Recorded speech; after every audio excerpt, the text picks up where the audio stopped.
Firecracker Films got back to me, and yeah, we made a taster tape, they explored it, and then yeah, they got the commission and it went out on BBC. Having seen the musical, having watched the film, if you could say something to your younger self back in school, what would you say to them? Just keep going, and yeah, you're going to go through hard times, but just remember it's not forever, and you will get across the rainbow one day.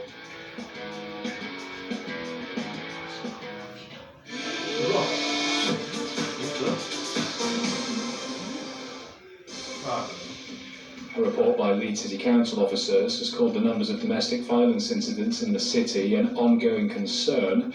Between April and September last year, there was a weekly average of 452 domestic incidents reported to the police, with 97 calls made to the Leeds Domestic Violence Service.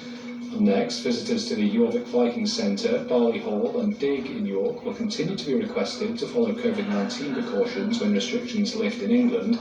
The bosses of the attractions say visitor feedback suggests the measures will make staff and visitors feel safer. And finally, the world's oldest football club has launched a campaign to buy back a rulebook said to be the first official guide to the modern game. Sheffield FC has launched a crowdfunding bid for the exceptional piece of sporting history, which is due to be sold at auction next week.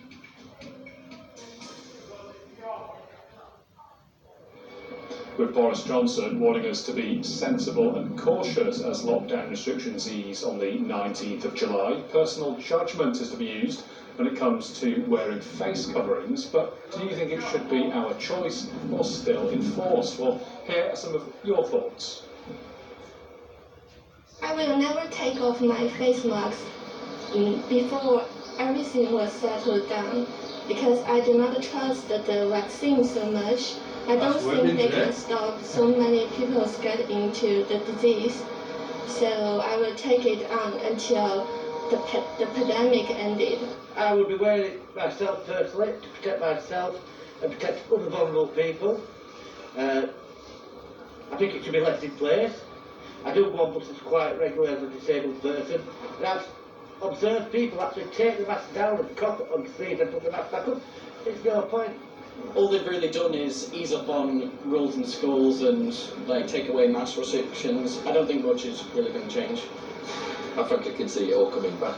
I can see, particularly in the school. So in your school, they don't wear the masks anymore, but they've been having outbreaks. So until the kids are vaccinated, which could be some way off, there's going to be more of this, isn't it? It may take 2 or 3 years for the scientists to work out what's the final solution of it. So I also advise everyone to take it on, because it could not only protect yourself, but could also help others. If everybody plays the game of their part, I think we'll get through it quicker than if we open everything up. But I'll still be wearing my mask.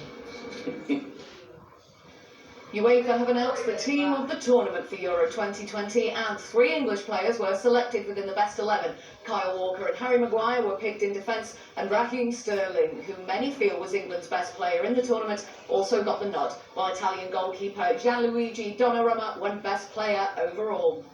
Player of the tournament, I'm a bit confused by, because they give it to Donnarumma.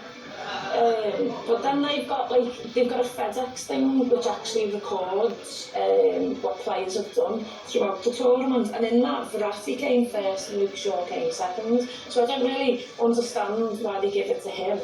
In my opinion, they've given it to a goalkeeper who didn't even get the Golden Glove. And what did he do more than Jordan Pickford? So for me, if it was going to a goalkeeper, it's surely the one who got the Golden Glove. The player of the tournament for me, Raheem Sterling. From an England perspective, I like the bias of it. He's proved all the press and the fans wrong, who was imploring for him not to start against Croatia. He got off to a flying start. Again, I mentioned just there, some players have an aura about him where you think, yeah, he's an England player, and I believe that's true for Sterling as well. He might move on from Man City in the summer if Man City want to buy Jack Grealish, and I'm sure there'll be plenty of suitors for him. I've picked someone who's excited me the most, and it's been Federico Chiesa. I think he's just absolutely fantastic footballer.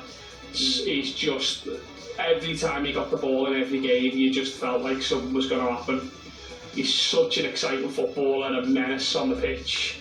He's an old-fashioned, get the ball, I'm going to drive right at the full-back and see what I can do, and I just loved watching him. Well, that's the thoughts on Team of the Year from a tournament jam-packed with excitement, but what moment stood out above the rest? Obviously, Denmark became a second team for many across the UK after what happened to Christian Eriksen in the opening game, while for many England fans, they experienced several happy moments this summer. For me, you know, I buzz off atmosphere and experiences, and Don was there for this one. When the England players surrounded in a line and sang Sweet Caroline with the supporters, as an England fan, that's all I've ever wanted, to see a bit of emotion and passion from the team. So yeah, I really enjoyed that one, loved that one, but the perhaps more poignant one is when the fans came together after the horrific incident to Christian Eriksen and they sang his name in the stadium. That's what it's all about for me, so we've got to put that one up above the England bias there for me. I'm going to go after you on that because mine is linked to Eriksen, and it was when Denmark got through to the last 16. Yeah. Just like that, because obviously they were waiting to see the other results, and you take it all into account with what happened to Eriksen, and they get the win in the last game, and they're all on the pitch in a big huddle, and the manager's got live score on his phone, and they're just refreshing, waiting to see if they get through, and then they do. That would have been my moment of the tournament. Dawn, for you? Yeah, similar really, I think, like the Eriksen stuff, so when the press were getting a bit too close when he went down, and the players and the captain rallied everyone round, like the captain looked after Eriksen's wife and stuff like that. That was one of them, but from a personal perspective, it was the semi-final and what Joe described before, like at the end when we come through and come back and Sweet Caroline and stuff like that, the atmosphere was just amazing.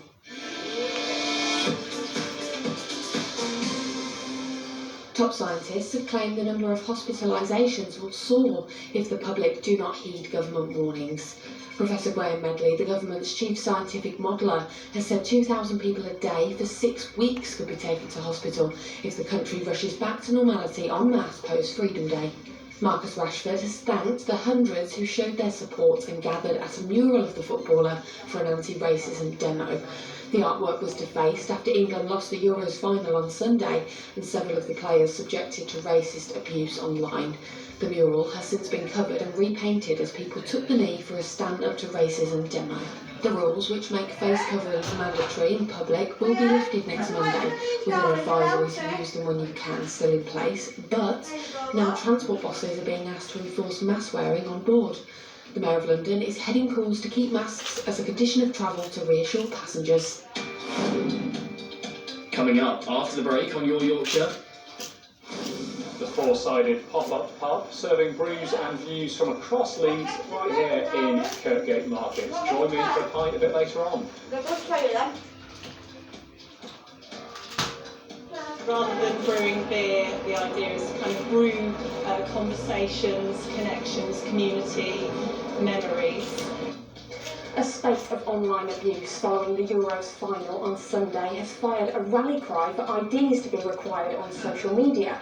But what do you think? You've got that back thing you can just go back on where you've got proof of who said what, and it'll be easy for the police to find out and investigate things. I just think it's the right thing to do, full stop, so I think it's wrong.